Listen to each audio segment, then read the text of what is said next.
Yanine Áñez ayer ha posesionado a su nuevo gabinete. Ha habido 3 ajustes, 3 ministerios en el segundo ajuste realizado en su gabinete. Se trata de Víctor Hugo Cárdenas, el nuevo ministro de Educación, Isabel Fernández, ministra de Comunicación, y Eliane Capobianco, ministra de Desarrollo Rural y Tierras. Hacemos un análisis de este ajuste al gabinete ministerial. Nos acompaña Erika Brockman Quiroga, politóloga y ex parlamentaria. Buenos días, bienvenida a la revista. ¿Por qué cree que la presidenta Yanine Áñez ha tomado esta determinación de hacer este segundo ajuste en estos 2 meses y 16 días en el poder? Buenos días a todos los amigos que están acompañándonos en la revista y buenos días a ti, Marcela. Bueno, lo que yo puedo decir es que era previsible que se realice este ajuste y es uno de los efectos inevitables después del anuncio de la candidatura de la presidenta, de la ahora candidata presidenta, Yanine Áñez. Era previsible puesto que algunos de los ministros no estaban totalmente alineados al proyecto político que ella encarnaría, a la candidatura que ella encarnaría y particularmente al bloque que ha sido constituido por el Partido de los Demócratas Sociales y el Partido de Solvó. Entonces, a eso se debe, es un ajuste que también tiene que ver con la necesidad de asegurar una mejor gestión, porque el estandarte de su campaña va a ser precisamente, y ella misma lo ha dicho, la campaña, ¿no? Ahora hay que reconocer que ha impactado la presencia de Víctor Hugo Cárdenas. Creemos que, oyéndolo, va a hacer lo que tiene que hacer un gobierno de transición. Él lo ha señalado, evaluar realmente el estado de la educación, destacar todo aquello que debe ser recuperado y generar una línea, una ruta crítica de recomendaciones al futuro gobierno, que ese es el mandato realmente de un gobierno. Y tiene una gran tarea, que es el acercamiento con los maestros que no tenía el anterior gobierno, y ahora los maestros están pidiendo que se anule la ley Abelino Ciñani. Bueno, los maestros están pidiendo aquello, pero es una definición que no corresponde a un gobierno de transición. La eliminación de una ley y los cambios que ellos están solicitando ameritan un ajuste y una ruta crítica de largo aliento. En todo caso, Víctor Hugo Cárdenas lo ha dicho, y como un buen político que es, no debe temer a los problemas. O sea, lo que les sobran a los políticos son los problemas, y lo que también les tiene que sobrar es capacidad para saber resolverlos. Vamos al siguiente ministerio, Comunicación. Isabel Fernández es la nueva ministra, pero sale Roxana Lizárraga con grandes críticas para la presidenta Yanine Áñez. Bueno, en primer lugar hay que señalar que si había uno, desde mi punto de vista y el punto de vista de muchísimos observadores, si había un ministerio que era observado desde el primer día de la posesión del gobierno de Yanine Áñez, era el Ministerio de Información, de Comunicación, porque lejos de comunicar e informar, se dedicó a una tarea muy fiscalizadora, interpeladora y estridente de lo que fue la pasada gestión.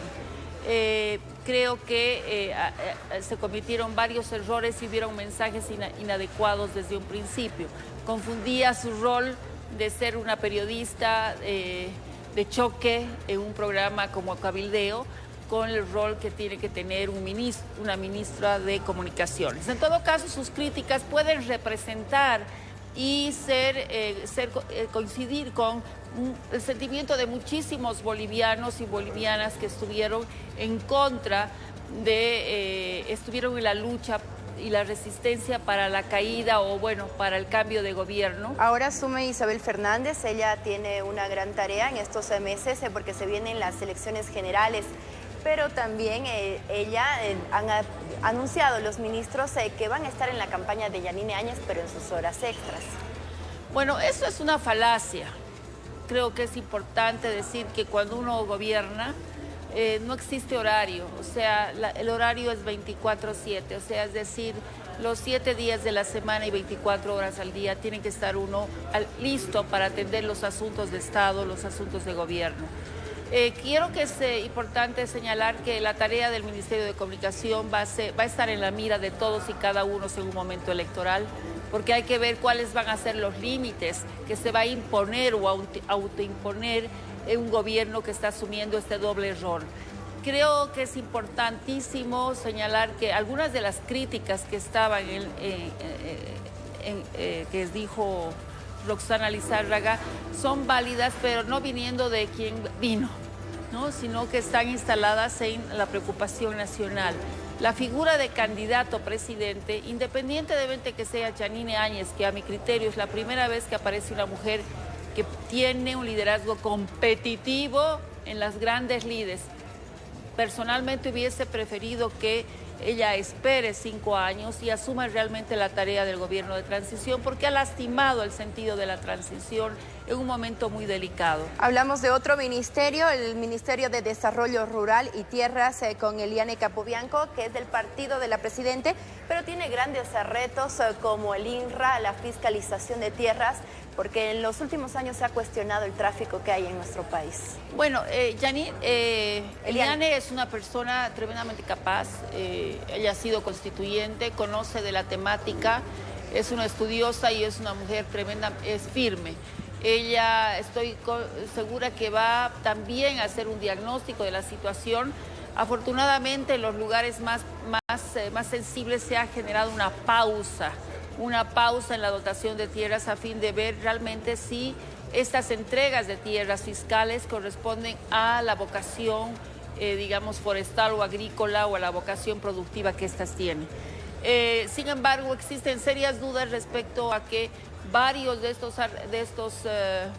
estos ministros al venir del Oriente puedan estar también representando los intereses de algunos grupos de poder del Oriente. En todo caso, lo importante en este momento es decir que la figura de candidato presidente, sea cualquiera, es tóxica en países como el nuestro, donde siempre se entiende que detrás de un candidato que es a la vez gobierno, ya existe el interés, existe obviamente una ventaja comparativa que más allá de los recaudos que se tomen, han de generar grandes susceptibilidades.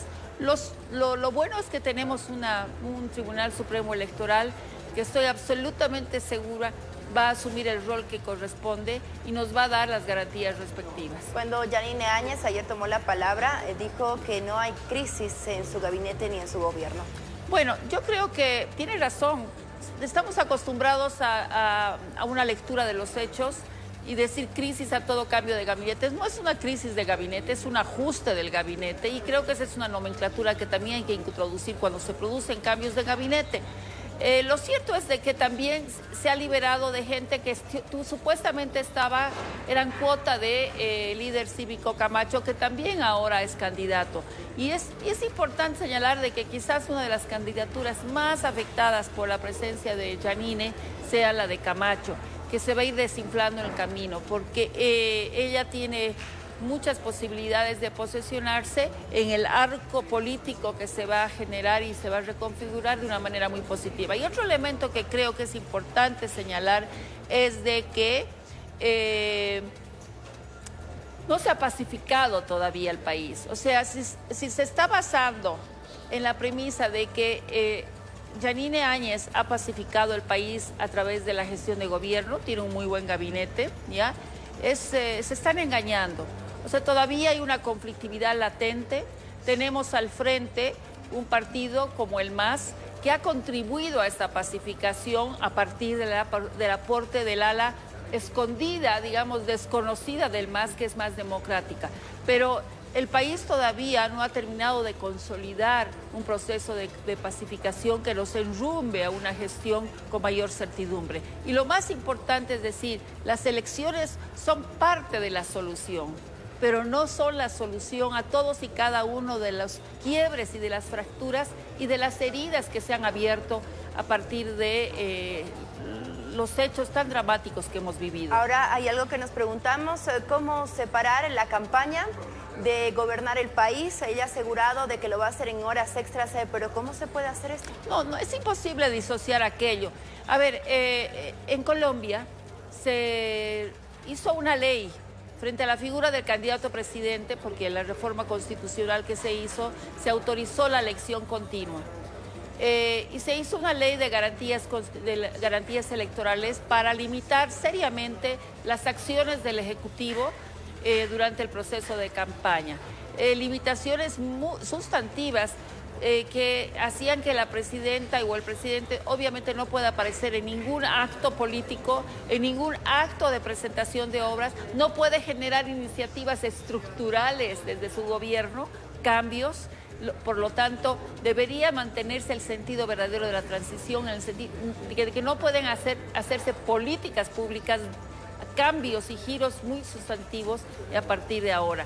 Hay recaudos que se hacen, pero aún así, no estando presentes en inauguraciones, porque es difícil, como digo, disociar la figura de la condición de presidente y de candidata.